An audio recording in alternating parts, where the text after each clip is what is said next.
Good evening, folks, and a hearty welcome to our drive-in theater.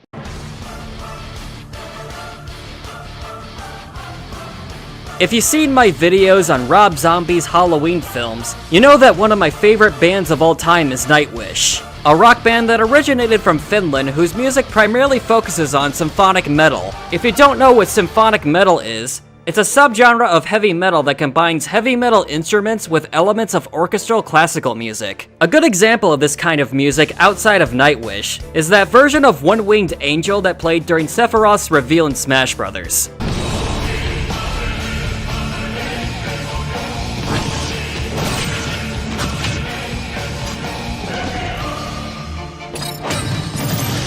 Full disclosure, I am not what you would call a metalhead. I mean, I do enjoy rock music, obviously. I'll always be a fan of Queen and stuff like that. But anything having to do with screamo, deathcore, or anything like that was never anything that I listened to willingly. But I always considered Nightwish to be in a completely different league of its own. The combination of heavy drums, metal guitars, symphonic instruments, and a choir creates a rich harmony that is indescribable and that you rarely ever hear in music.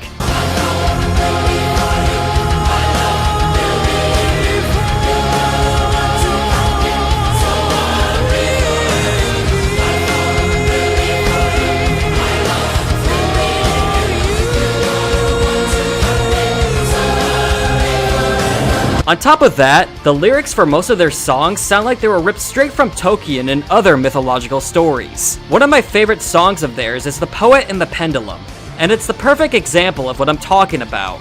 The first section of the song is titled The White Lands of Empathica, which is a direct reference to the 7th book in the Dark Tower series. And the entire song is a 15-minute powerhouse of strength and emotion. Even if you don't pay attention to lyrics, going through this entire song feels like an adventure in and of itself.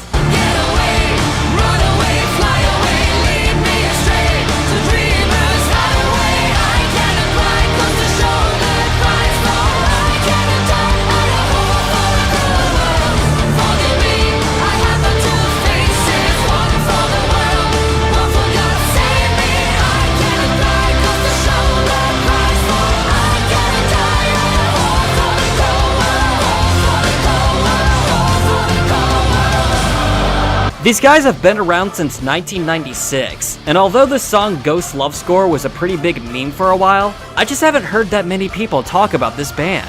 It's honestly shocking to me how underrated these people are. This is exactly the kind of music you should be hearing in Hollywood blockbusters. But from what I've seen on IMDb, the only notable filmmaker that's taken advantage of this opportunity is, oddly enough, Uwe Boll. Basically, my message is, fuck yourself. It looks like nobody gives a shit about Rampage 3, so maybe I shouldn't do it then. I have enough money to play golf till I'm dead. You're easier giving $600,000 if you make a movie about some retarded wizard in the forest, or for another, whatever, Marvel Avengers bullshit dirt.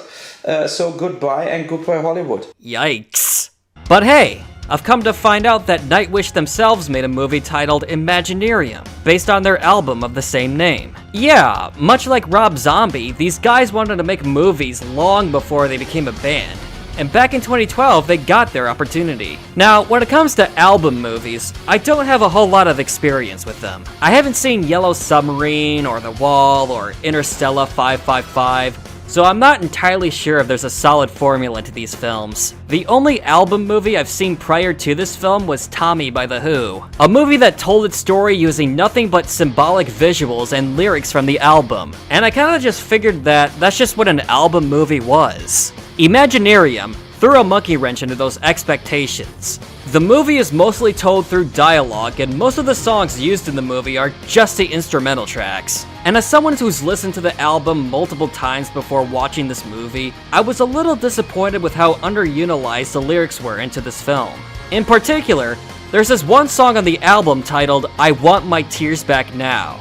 And yeah, just going by that title alone, I thought the lyrics would have a huge impact on the story. But no, they just play the instrumental track on this record player in the background of this one scene. You were always the most important part of his life. There. That's better. But those are just my personal expectations.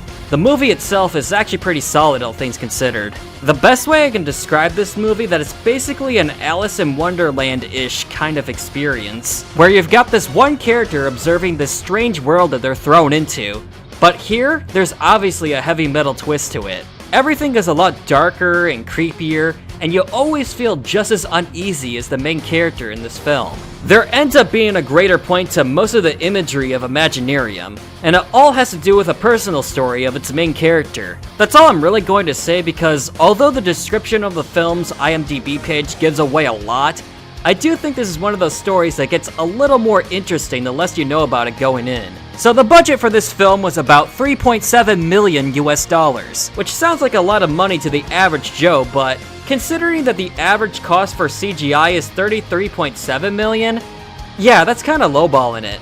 But even with that, there's nothing in these films' visuals that stood out to me as distracting aside from maybe the lighting in a few scenes and oh yeah, these toy soldiers look like something out of Pixar. I think the filmmakers did the best with what they were given, and you can still be immersed into this film even with its limitations. So yeah, this was actually a pretty fun movie, and I think it's really cool that this band had the opportunity to tell a story like this. I'm not sure what their plans are for the future, but as far as filmmaking goes, I do see some potential in them so long as they're given better resources. But if you're unfamiliar with the band, obviously listen to their music before going into this film. In fact, here's a short list of their songs I'd start off with. Planet Hell, their cover of Over the Hills and Far Away, their cover of Walking in the Air, Ghost Love Score, and The Poet and the Pendulum. As for this movie, I'm giving it a 3 out of 5, which isn't a bad score, mind you. I still recommend watching it. There's just some technical aspects that are stopping me from giving it a 4. But those are just my first impressions. If you like what I had to say or how I said it and you want to see something with a little more thought put into it, then I would recommend checking out one of the 2 videos listed on screen. And if you really like what you see, then of course, subscribe and ring the bell. And be sure to be on the lookout for my next long-form video, which will be revisiting V for Vendetta in the year 2020.